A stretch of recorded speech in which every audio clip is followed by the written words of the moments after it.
Aliniacha baada ya kutajirika. Nikukumbushe tulipokuwa tumeishia. Ni pale Gladness alipopigiwa simu ya kupewa taarifa kuhusu kifo cha Grace.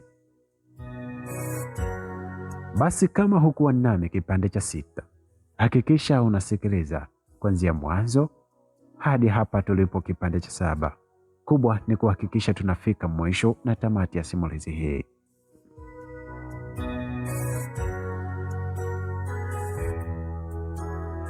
Nilielezwa kwamba Grace amejiua kwa kumeza vidonge 50. Yala!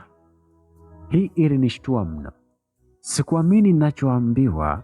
Niliuliza mara tatu kwamba je, ni kweli? Nilijibiwa ni kweli yani.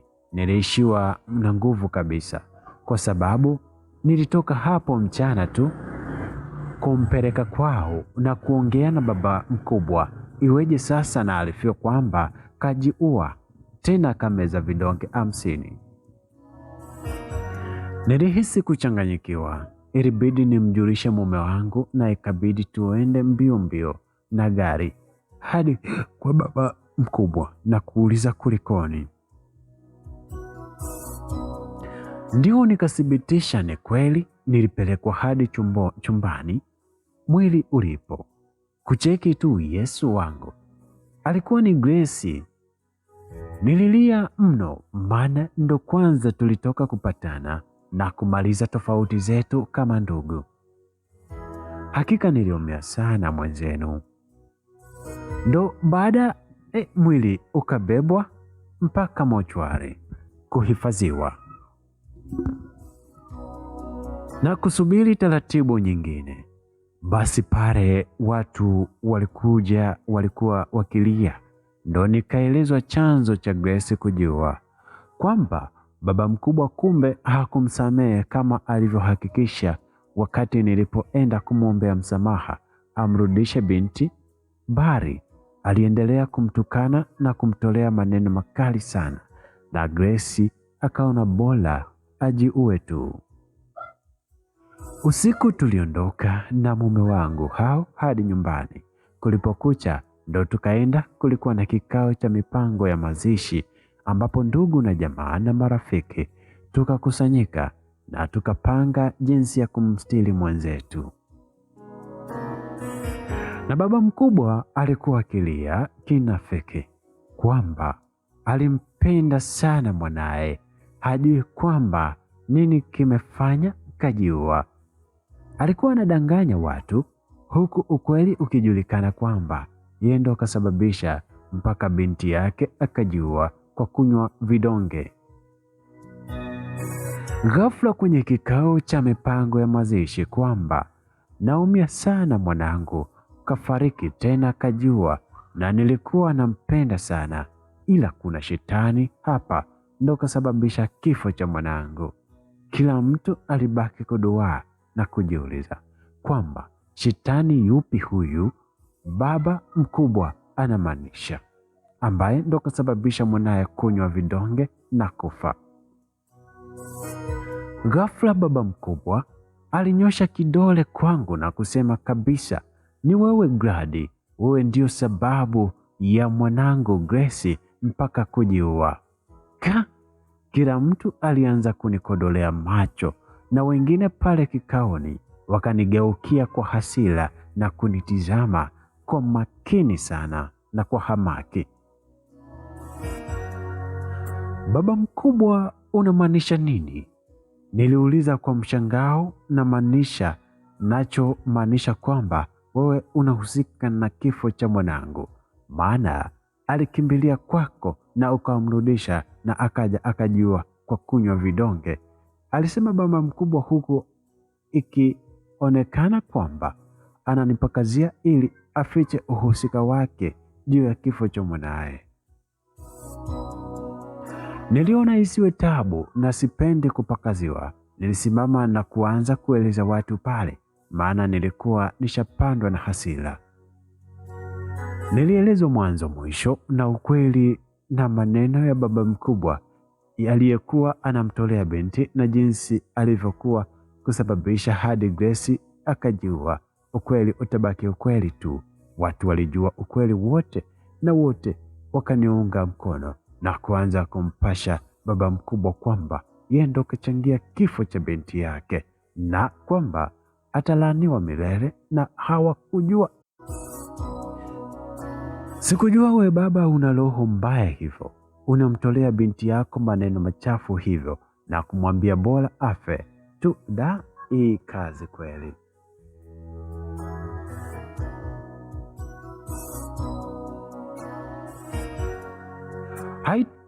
Damu ya binti yako, ya mwanao, haitokuja kukuacha salama, alisema mama mdogo yake Grace akimwambia baba mkubwa. Watu walianza kumshambulia kwa maneno na kumuita majina yote mabaya. Baada ya mimi kuanika ukweli, muda si muda alisimama na akafyatua risasi juu. Kumbe alikuwa na bastola. Watu wote wakaanza kutawanyika, na kila mwanafamilia na mwanaukoo na ndugu na jamaa walimshangaa huyu baba. Watu walishangaa sana, huyu baba kawaje? Ndipo akaanza kufoka. Mnamsikiliza huyu kunguni mdogo Gladi? Mnamwamini huyu mpumbavu? Ninyi nyote ni wajinga. Mimi siwezi kumfanya ubaya kumfanya ubaya au maneno ya binti yangu mwenyewe. Huu ni uongo. Nilikuwa nampenda sana Grace.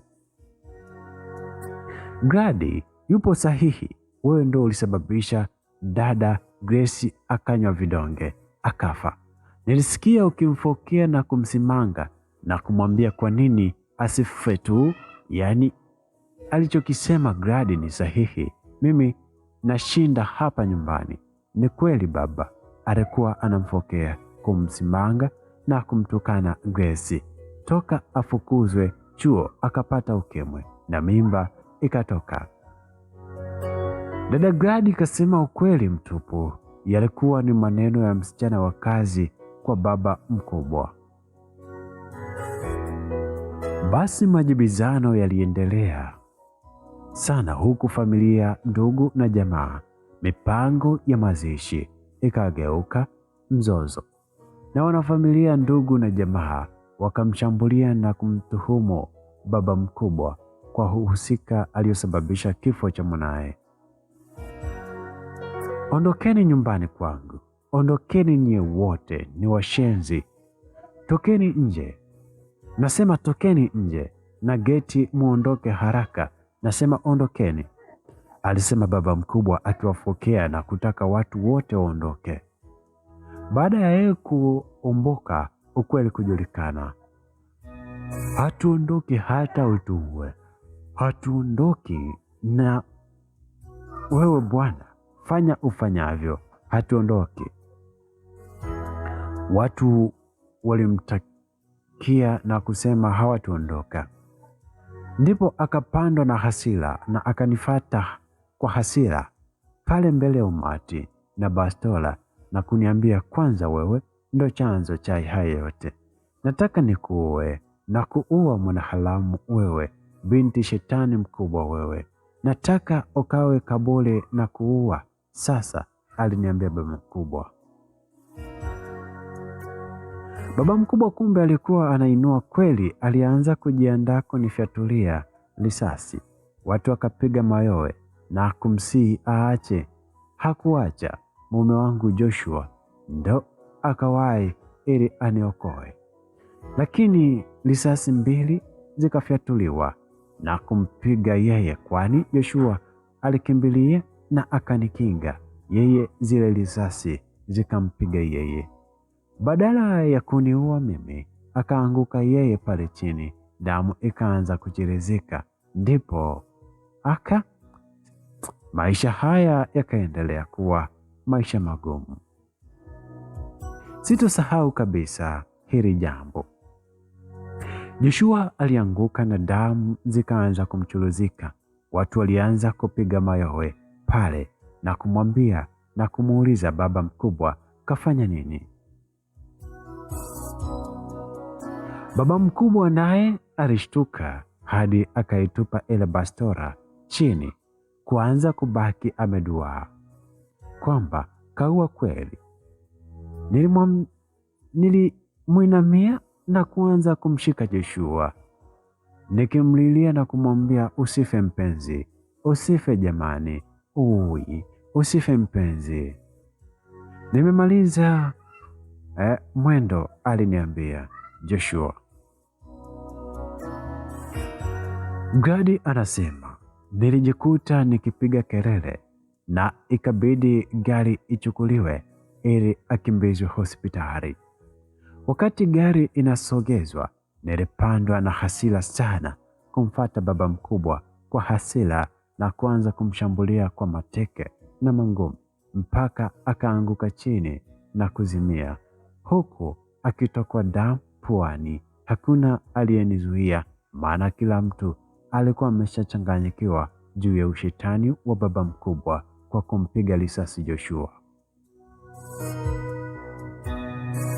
Ndipo tulipomkimbiza Joshua hospitali akiwa na hali mbaya sana, ambapo mule alipokelewa na kuingizwa ICU moja kwa moja kwa ajili ya huduma ya haraka. Sijawahi kuchanganyikiwa hivi kwenye maisha yangu. Nilihisi kifo kabisa, kwani mtu anayenijali na kunipenda yupo anapigania uhai hospitali, tena ICU. Nilikaa pale hospitali hadi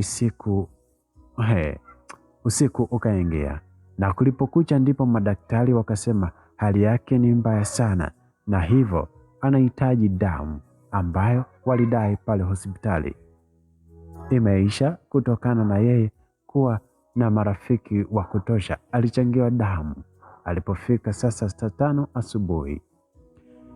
Ikawa imeshapatikana kwa upande wa baba mkubwa. Yeye alizinduka na akawa kila kitu kimeenda mlama, kwani hata mipango ya mazishi ilisambaratika na familia yake, yaani mkewe na watoto wakaendelea kumlaumu sana, na akachukuliwa mzoba hadi polisi na kusukumwa rumande, japo aliweza kuwatukana na kuwashambulia polisi.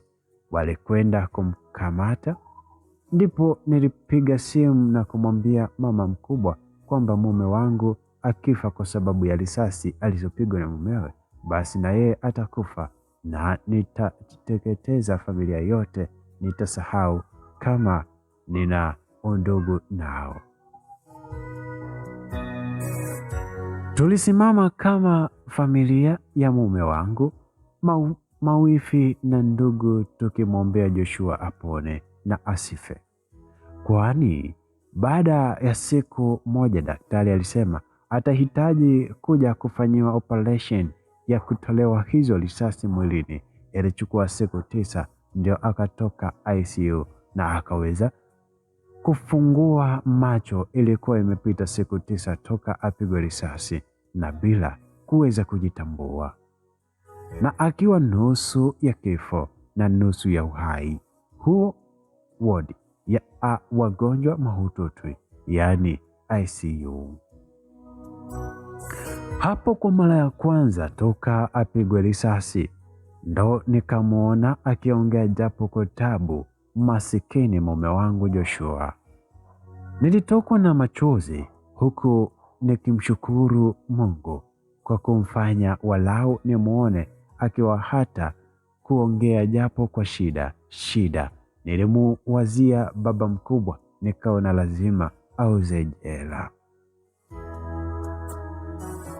Ilibidi hata msiba wa Grace uhairishwe tu kwanza, maana mwisho wa siku hata mama yake aliamua kuniamini, kunipenda na hata kunikubali, kwani yule mama pamoja na kwamba walinitesa nilipokwenda kwake, lakini mwishowe ilibidi aungane na mimi dhidi ya mume wake, kwa sababu sasa kila kitu kilionekana. Ukweli ulijitenga dhidi ya uongo na ukweli, haki ilionekana.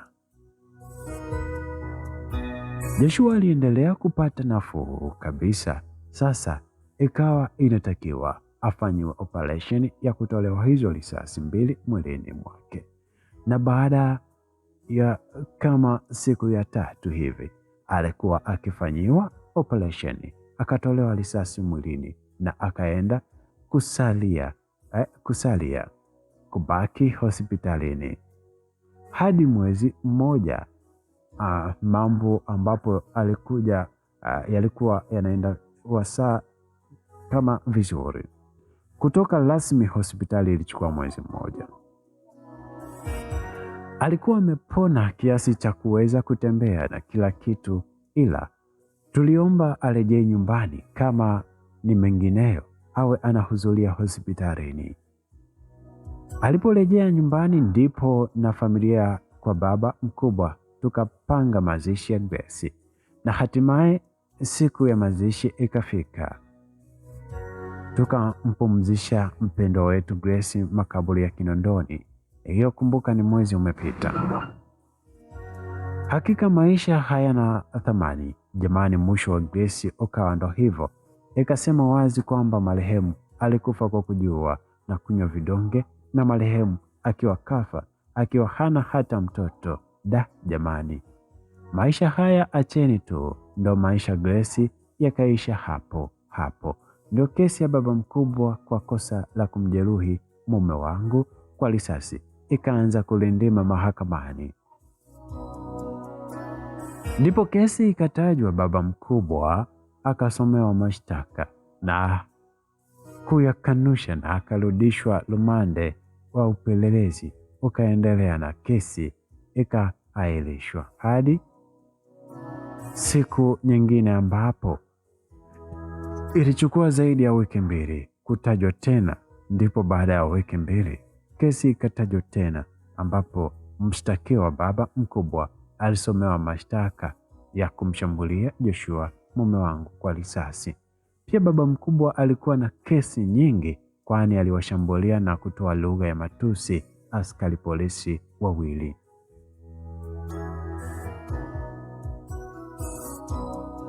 Hamisi na WP Kuluthumu kutoka ofisi ya afisa upelelezi ya mkoa walikuwa wamekwenda kumkamata akikabiliwa na kosa jingine la kutoa lugha ya matusi. Alisema kuwa baada ya polisi hao kutaka kumkamata ndipo baba mkubwa aliwatukana na kisha akamshambulia askari wa kike na kumsababishia maumivu makali mwilini mwake. Baba mkubwa kama mshtakiwa, baada ya kusomewa mashtaka yake, alikiri kutotenda makosa hayo, huku akiomba mahakama hiyo ifute mashtaka, ombi lililotupiliwa mbali na mahakama. Kufuatia ushahidi huo, hakimu Mganga alihukumu kifungo cha miaka 10 kwa makosa ya kumshambulia na kumjeruhi kwa risasi mume wangu Joshua, na pia kumshambulia askari, na kifungo cha miezi 6 jela kwa kosa la kutoa lugha ya matusi. Kumbuka simulizi yetu inafahamika kwa jina la Aliniacha Baada ya Kutajirika, na pia aliamriwa kulipa fidia ya shilingi 200,000 kwa kila askari aliyemshambulia, ikienda sambamba na kifungo cha miaka 10 na miezi 6 jela. Baba mkubwa alianza kuangua kilio mahakamani na hatimaye akawekwa kwenye gari ya magereza tayari kuanza maisha mapya ya gerezani.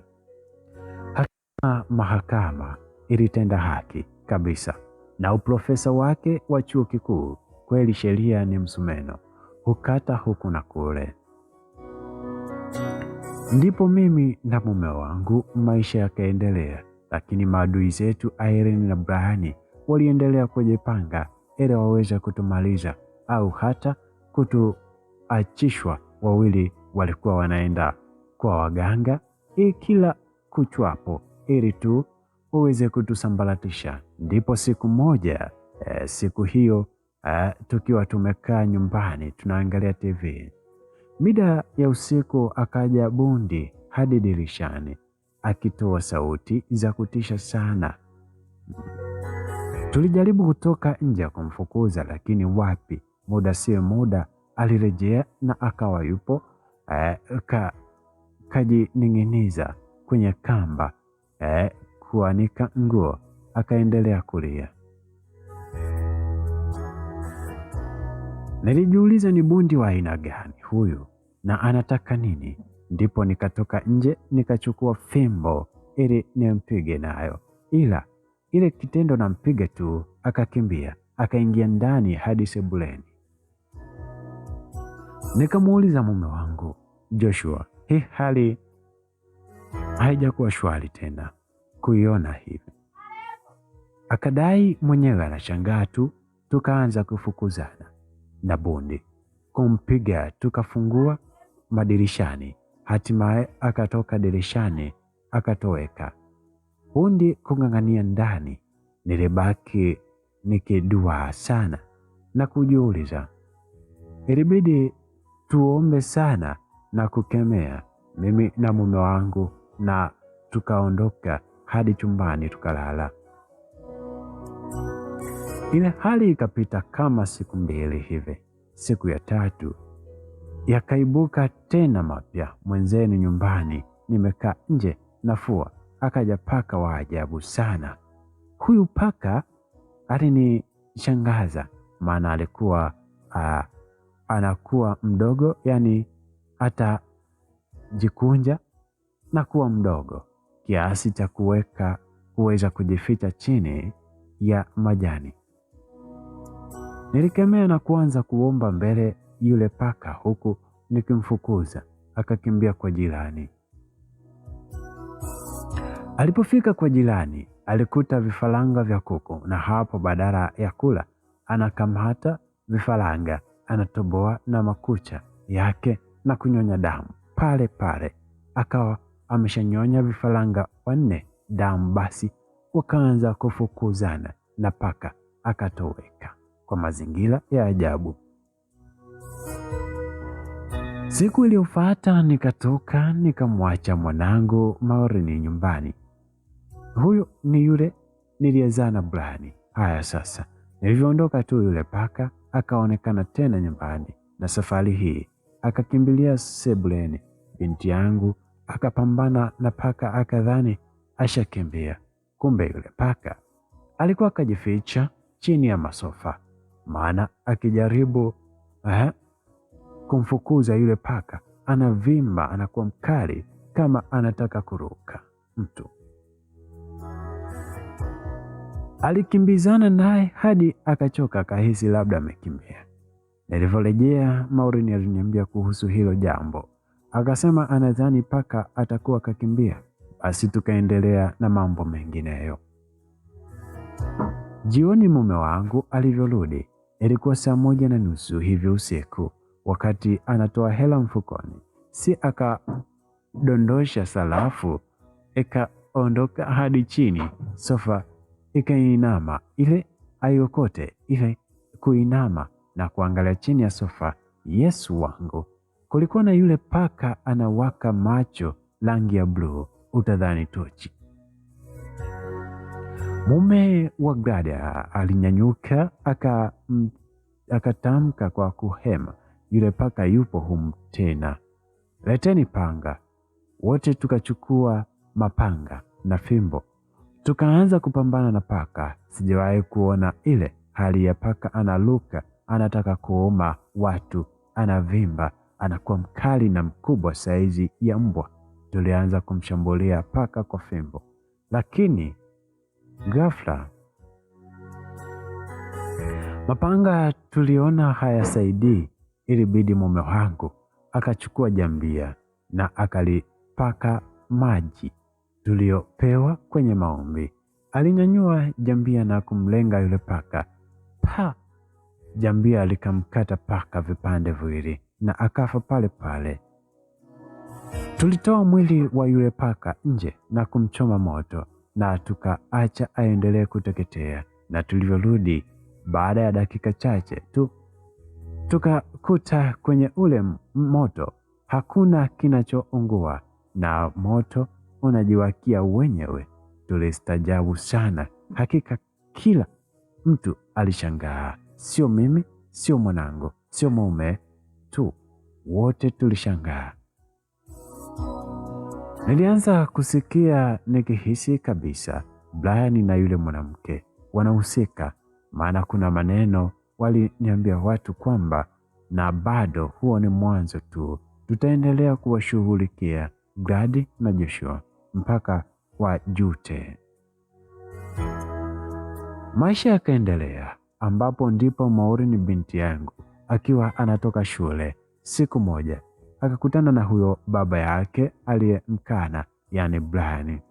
Brian akaanza kumsemesha mwanangu maneno ya ajabu, akimwambia kwamba mimi na mume wangu na Joshua ni wabaya sana na wachawi. Bahati nzuri mwanangu ni mwelewa, ni mdogo, ila ana akili za kiutu uzima. Akamjibu huyo Joshua kwamba unanipigia kelele we baba, si ulinikataa? We ndo mchawi, tena hata kuna paka nyumbani na yule ndege bundi, we baba ndo uliwatuma. Sikupendi, naenda kusema kwa mama. Aliongea mwanangu Maureen akimwambia Brian, mwanangu ni mdogo, lakini toka alipoanza kuongea alikuwa na akili sana na uwezo wa ajabu, kwani utamkuta hata akipiga stori na watu wazima, naye akichangia mada na akiongea jambo utashangaa sana. Basi alivyomjibu hivyo Brian akakasirika na kumwambia, unaniita mchawi wewe mtoto mdogo, nitakuonesha. Kwa kweli mwanangu hakumsemesha tena, akaendelea zake na safari kurudi nyumbani. Simulizi aliniacha baada ya kutajirika. Gladness anayo mengi ya kutuambia. Alipofika alinieleza vyote, nikamwambia asijari na siku nyingine asiongee na mtu yoyote barabarani. Ilipofika usiku, Maureen akaanza kuumwa na kichwa kuliko kawaida. Tukampa dawa za maumivu. Wapi, ilibidi tumpeleke hospitali usiku huo, ambapo hali yake ilizidi kuwa mbaya sana na mtoto akalegea kabisa. Daktari mmoja nikamweleza hali ilivyokuwa, akaniambia huenda huyo mtoto kuna kitu sio bure, maana walimpima na kumkuta hamna kitu, yupo sawa tu, hana malaria wala homa, japo anatokwa na jasho, maumivu ya kichwa na kizunguzungu. Hali ya mtoto ikazidi kuwa mbaya. Nilihisi kuchanganyikiwa. Nilijiuliza, je, Brian anaweza kumloga mwanaye wa kumzaa japo kamkana? Joshua alikuwa kachanganyikiwa kabisa, yaani anampenda mwanangu sana kama vile utazani ni baba yake wa kumzaa. Alikuja mama mmoja aliyekuja hapo hospitali kumleta mwanaye kwenye vipimo, maana hapo ilikuwa pasha kucha, ni saa 3 toka usiku tumemleta mtoto. Hakuna nafuu. Yule mama alikuta nalia tu pale, ndo nikamweleza kila kitu na akaniambia kwamba hiyo sio hali ya kawaida. Ndipo akanieleza kwa sheki mmoja kiboko ya majini na mapepo yote. Mimi na mume wangu tukamchukua mtoto hadi kwa huyo shekha. Haki tulikuwa tushakata tamaa. Kufika pale tu kulikuwa na msururu wa wagonjwa. Yule shekhi akanyosha mkono kwamba tuingie na tupishwe tupewe huduma, maana mtoto alikuwa ashaanza kujinyosha kama anataka kukata roho. Shekhe alimshika mwanangu kichwa na kumpa dawa fulani hivi, kuanza kumsomea dua. Ghafla mwanangu akapata nafuu, akapona kabisa. Ndani ya saa tu nilibaki nikishangaa, imekuwaje hayo? Alichoniambia huyo shekhe ni kwamba huyo mtoto ningemchelewesha nusu saa tu angefariki. Ndo maana alivyotuona tu, maono yake yalimhimiza tu kwamba ampe mwanangu huduma ya kwanza. na alituambia kwamba huyu mtoto alitupiwa jini tena na baba yake mzazi kabisa ambaye alishamkana, ambaye ni Brian. Tulimshukuru sana na kumuuliza tumlipe shilingi ngapi kwa kumuokoa mwanetu. Alijibu kwamba walahi sihitaji hata senti moja, hii ni sadaka tu, huyu mtoto angekufa nimemuokoa kwa uwezo wa Allah, yani kwa uwezo wa Mungu. Naombeni mumshukuru Mungu tu, mimi kwa hili sihitaji pesa. Alituambia akaendelea kusema kwamba hili jambo limemgusa sana na kustajabu, hivyo hata hela hataki. Alitupatia baadhi ya dawa tukaondoka nazo. Mtoto ashakuwa mzima wa afya kabisa. Tulirudi nyumbani, maisha yakaendelea. Brian akawa anaendelea kuitesa familia yangu, na ikapita saa yule mwanangu wa pili niliyamzaa na Joshua akawa katimiza miaka 3. Chajabu mtoto wetu Vanessa akawa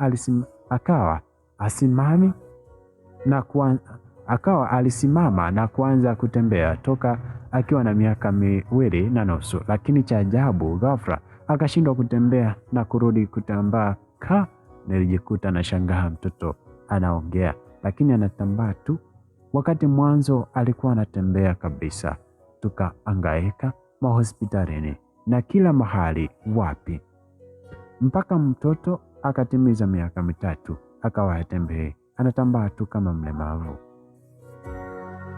Sasa kuna kauli tulisikia ya Brian akiwaambia watu kwamba huyo mtoto atakuwa mlemavu tu maisha yake yote. Hiyo ni nguvu ya mambo yangu. Aliongea tena kwa kujivuna kabisa. Ndipo nikasikia, nikamweleza wifi yangu mmoja hivi. Akauliza watu waganga wake, wakamwambia mtoto kalogwa ulemavu, na hapo ndo tukajua kwamba mhusika ni Brian. Joshua aliwaka, sijawahi kumwona akiwa na hasira vile. Akaniambia neno moja kwamba huyu Brian kazidi kuninyanyasa sana familia yangu. Sasa imetosha, naenda kumaliza, alisema Joshua, na ghafla akaingia ndani na kutoka na jambia na kuanza kulinoa. Nakiri sijawahi kumwona Joshua akiwa na hasira hivi. Alinoa jambia kamaliza na akasema tu, huyu Brian kazidi, kila siku anatulenga sisi tu. Sasa nakwenda kumaliza, alisema huku akinyanyuka na kujiandaa kuelekea kwa Brian anapokaa. Kwa kweli Joshua alikuwa na hasira sana mume wangu, na kafula mno. Aliniambia tumbebe mtoto hadi kwa Brian. Ilikuwa usiku saa 2 hiyo siku. Hakutaka niongee chochote, alisema ashaamua na leo lazima akate mtu kichwa. Tulianza safari ya kuelekea kwa Brian, mimi nikiwa nimebeba mtoto na yeye akiwa na jambia lililonolewa balaa, akiwa kafulikwa na hasira sana hadi macho yakawa mekundu. Kilichotokewa hapo sasa, mimi nikwambie, tukutane katika kipande cha 8 ambapo kitakuwa ni final ya simulizi yetu Aliniacha Baada ya Kutajirika. Kama hujaelewa simulizi hii, basi ni vema ukaanza kipande cha kwanza kwa kupea support, na kisha hakikisha una share na kusubscribe channel ya Vam Simulizi. Tuwe wote pamoja katika wasaa mwingine na muda mwingine. Usiache kushare na marafiki.